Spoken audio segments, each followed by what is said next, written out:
Today, we are going to chat about something new, but first I want to tell you guys, I've been noticing that you guys have been doing a phenomenal job with your context clues, okay? We've really worked hard with all those 5 different ways, and you guys have shown me that you know how to use those. But there are other ways that we can use our text to be able to understand or find the meaning of words that we just don't know. So I'm going to show you how to do that, and we're going to practice together, okay? Here we go. Okay, so my book, Storms, as I was reading, I'm going to share with you a little bit. It says, tornadoes can begin as thunderstorms. Thunderstorms can form supercells. A supercell is a large thunderstorm that rotates. Well, when I got to this part, I was totally confused about supercells because it's telling me that it is a storm like in a storm, and I just didn't understand that. So I did notice that they had some text features down here. Do you remember? Do you know what kind of text feature that is? Yeah, a diagram. A diagram, good, yeah, it's a diagram, perfect. Do you know what this is underneath? A caption. It's a caption, perfect. Okay, so it says, a thunderstorm can develop a supercell inside it. Winds go up, over, down, and back in a circle. So I had to really try and visualize what that is. So up, over, down, back in a circle. So I had to visualize what that is. Do you guys visualize anything? Yeah, I think of a wheel. A wheel? Okay, good. That's a good one. What do you visualize? Like on cycles, like the pedals. Pedals. You don't think of things I didn't think of. What are you thinking of? They stole my answers. They stole your answers. Okay. Well, I was thinking maybe like a jack in the box. Yeah. Okay. So many things. But that really helped me kind of understand. But in looking at it, it doesn't look like it's really a storm in a storm. I'm starting to understand it a little bit better. This next one says, the supercell can get tilted up and down by a strong updraft.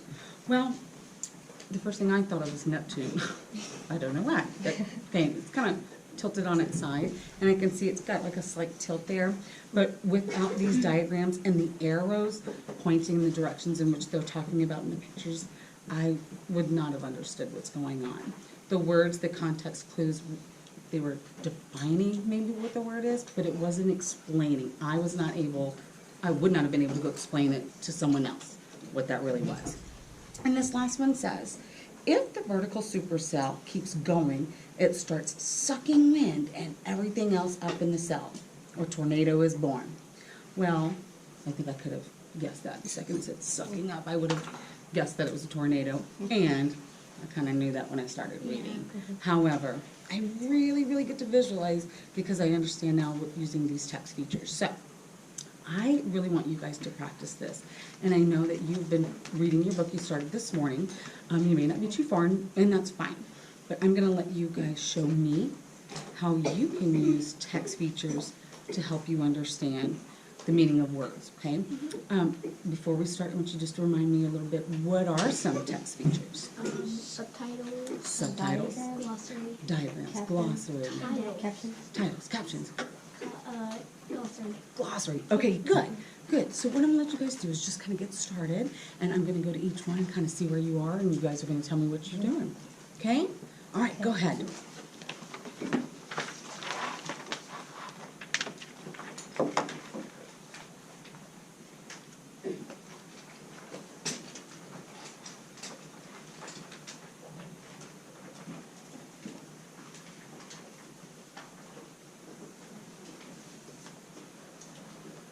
All right, Harmeet, can I start with you? Okay. So, I read a word called barter. Barter, okay. So, I think barter is when you trade things and without using money. Trading things without using money. Okay, tell me how you got that. So, it shows a chart here, 1 animal skin equals 10 fish. So, they're like trading. And also 1 fish equals 5 feathers. That's trading. And then in this picture, it shows that people are trading corn for like other foods and like cottons and things like that.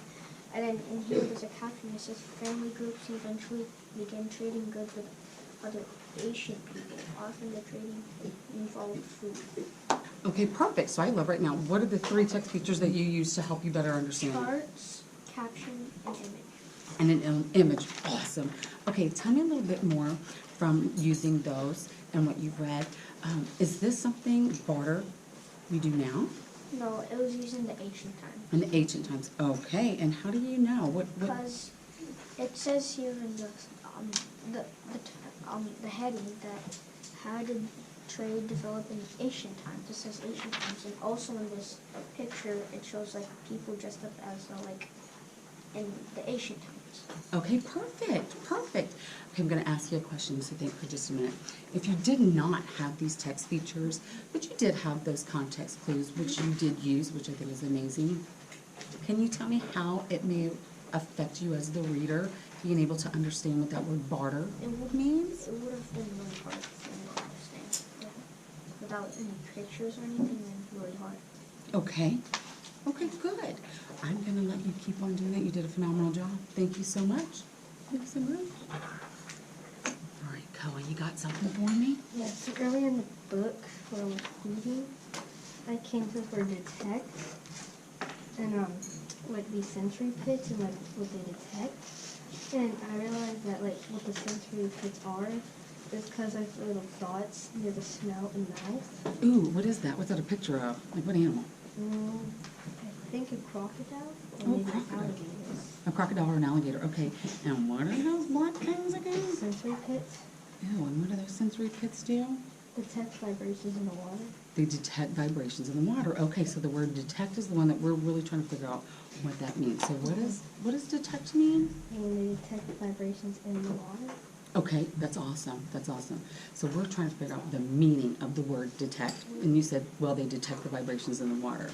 Sometimes it's hard to really figure out how to explain it.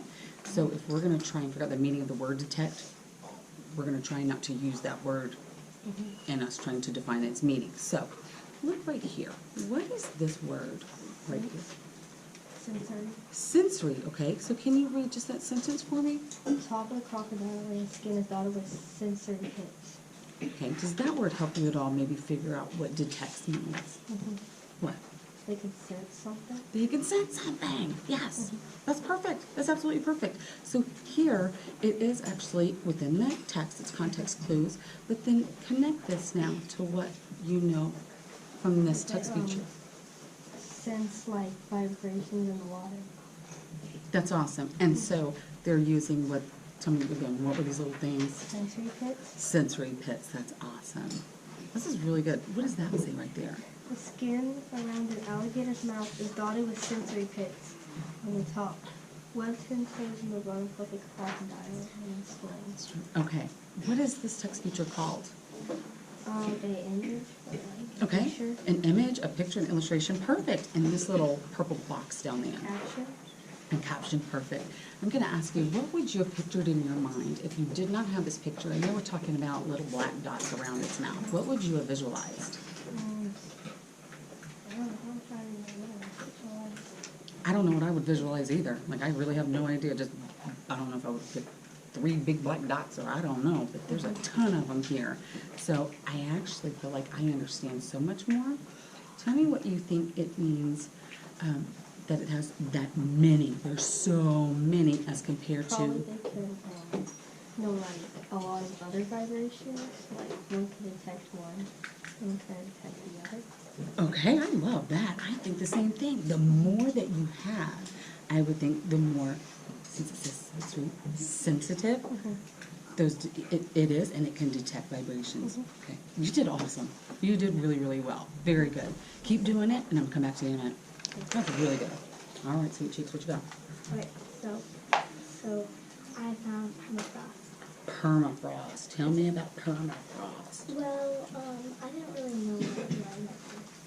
So I read, after 85% of the state's land is permafrost or permanently frozen land. So it's permanently frozen at contact clues. And then for this, the picture helped me because it's like glaciers, I looked at glaciers, and glaciers are kind of like near water or on the water, and it's like frozen. And then another thing helped me was the Earth. The two Earths in 1980 and 2012. So, and it says right here that a lot of snow, what looks like snow, was right there. And then right here in 2012, there's like a little bit, but it's still there. Okay. So it kind of made me, I made it inference that it kind of is permanently frost because there's still some left from it. And then since I knew that, when I read that, it says I'm melting. So I automatically kind of knew that it was the opposite of what permafrost is. Good. Okay, so I'm going to ask you kind of a few things. So I'm going to go back to permafrost real quick for just a moment. You told me that you used context clues, which were in the text. And what was the context clue, or what were the context clues that helped you first kind of think you knew the meaning? It says the state's land is permafrost or permanently frozen. Or permanently frozen. So when we look back at our context clues, can you figure out which one it is that you used for us? Can you figure out which one it is that helped you? I think number 1.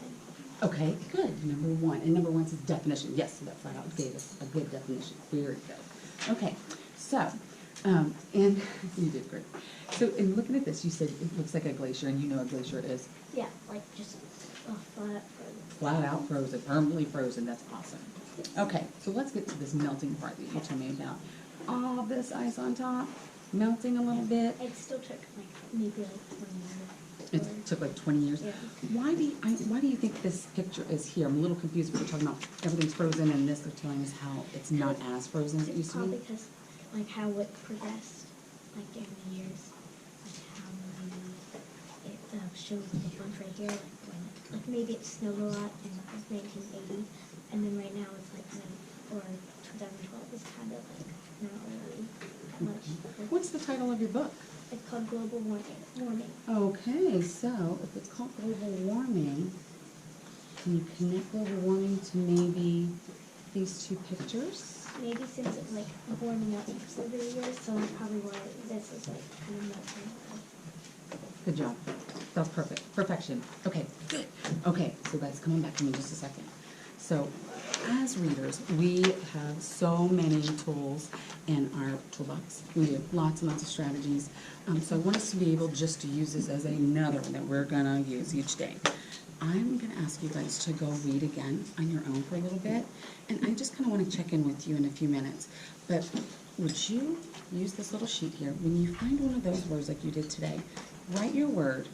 Just kind of jot down the text feature and then how it helped you. Okay? And then I'll check in with you after I meet with my other friends. Sound good? Yes. All right, guys, you did great.